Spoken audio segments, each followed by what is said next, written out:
ডামটিটা পড়ে শুনিয়ে দিলাম যে হামটি ডামটি কি, তা হামটি ডামটি কেন বলেছেন মাননীয় মুখ্যমন্ত্রী বাজেটকে, সেন্ট্রাল বাজেট, সেটা বললাম। তো শুনতে শুনতে কিসের কি হলো জানি না, সবাই মিলে বেরিয়ে গেলেন।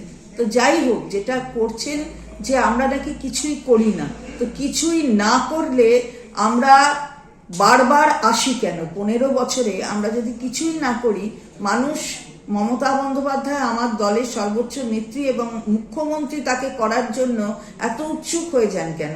শুধুমাত্র তো 11ই হয়নি, তারপরেও তো হয়েছেন, 16 হয়েছেন, 21 হয়েছেন, আবার হবেন 26-এ। এই ঔৎসুক্য কেন? বাংলার মানুষের পাশে থাকেন। আমরা বলি না আমাদের সরকারটা তৃণমূল কংগ্রেসের সরকার, আমরা বলি এটা মা মাটি মানুষের সরকার।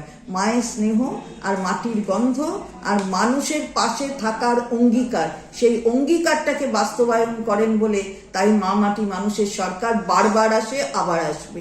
ওদেরটা নেবে যায়, বুঝতে হবে তো, আসতে চাইলেই তো আসা যায় না। সাম্প্রদায়িকতার এখানে কোনো বীজ বপন করতে চাইলে এখানে বাংলা মেনে নেবে না। বাংলা স্বাধীনতার আগে থেকে ইতিহাস তৈরি করেছে, বাংলাই ইতিহাস তৈরি করেছে, আর বাংলায় স্বাধীনতা উত্তরকালেও ইতিহাস তৈরি করছে। দেখেছেন না, 77 সাল, 1977 সাল যারা এসছিল তারা কারা? তারা বাম। সেই বাম 34 বছরের জমানা শেষ হয়ে গেছে, আবার 77-এর গেরোয় পড়েছে, এসেছিল 77 জন। এবার